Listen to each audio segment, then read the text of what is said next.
The map reading section includes a map with fully labeled street names, street directions, points of interest, and the current location of emergency vehicles. You will be given instructions and asked questions about the movement of these vehicles, how to best navigate them, and to get to different locations. The evaluation here is based on the test taker's ability to choose the most direct route to an assigned destination. It may also require decisions that comply with all of the regulatory signs that are on there. Tips. First and foremost, know your cardinal directions. If you're not familiar with that phrase, that is the idea of north, east, south, and west, as well as your rights and your lefts. Keep in mind that right and left directions are fully dependent on the direction that you are facing. So when asked to travel a certain route on the map, consider that the cardinal direction will always remain the same no matter where you are or what you're facing. However, your right and left turns may change depending on which way you're facing. If given a scenario that includes right and left turns, it's sometimes helpful to put yourself in the driver's seat and mentally pretend that you are driving the route. This is going to assist you in figuring out which way the vehicle is facing and therein which way would be right or left. The instructions also advise you to obey all traffic laws. In particular, you're going to be paying close attention to one-way streets. Often depicted with an arrow pointing in one direction, these streets can only be traveled one way. CritiCall tests routinely ask the shortest route from one place to another and require that the candidates recognize that the shortest route may include a one-way street that they otherwise need to avoid.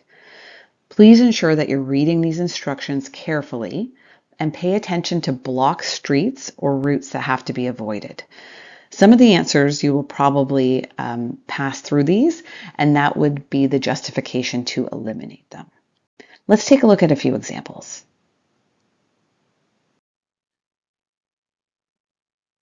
In both of our examples for this question type, we're going to be using the same map with two different questions. Now, before we get started on any mapping question, we do want to take note of a few things first. Number one, is there a compass rose or legend included? A compass rose gives us the directions of north, east, south, and west, which is our cardinal directions. It's typically located in the upper right or sometimes left side of a map, and it will usually at least give us the northern direction. In the absence of any compass rose, you will note that typically maps are depicted as north being at the top of the page. It is not always the case though, and so we do need to ensure that if there is a compass there, that we're taking that into consideration when they give us directions like north, east, south, or west. The second thing we want to take a quick note of is the one-way streets. So there are several one-way streets on this map depicted by these one-way signs, as well as two-way traffic streets. For example, this one here, Main Street. And again, as a third piece, before you even get started with the question, take a quick survey of what these landmarks are around town. We have, in clockwise, a bank, gas station, high school, and a movie theater. So to kick us off, this question says, a police unit is located at the intersection of Baker Street and 2nd Avenue. Baker Street and 2nd Avenue are right here. They receive a report of a burglary in progress at the bank. Following all traffic signs, what is the most direct route that the unit can take to get there? There are a few different versions of this, but the most direct route would actually take us south first. The unfortunate piece about both Baker Street and 2nd Avenue is they are both one-way streets in opposite directions of the bank.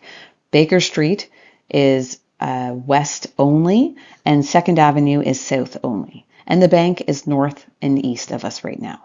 So the closest route that we could take to get there is if we were on 2nd Avenue and required to go south only, we could go south 1 block to Turner. We could go across Turner because it's two-way, and then we'd make it to 3rd Avenue. And at 3rd Avenue, we could in fact head north because it's a one-way north all the way up to the bank. In our second example on this mapping exercise, we see that a woman exits the high school. So again, the high school is here from the 4th Avenue entrance. So 4th Avenue is the street here. So we would see the person exiting the high school here onto 4th Avenue. She She proceeds to walk north to the intersection. So north would take her this way to the intersection, and then turns right and walks another block. So she would turn right and walk another block. Important to note here that this is a one-way street and she is walking against the traffic signal, but the traffic directionals don't apply to people on foot. So as it does mention that she is walking, she is a pedestrian, they don't have to follow the driving rules on one-way streets.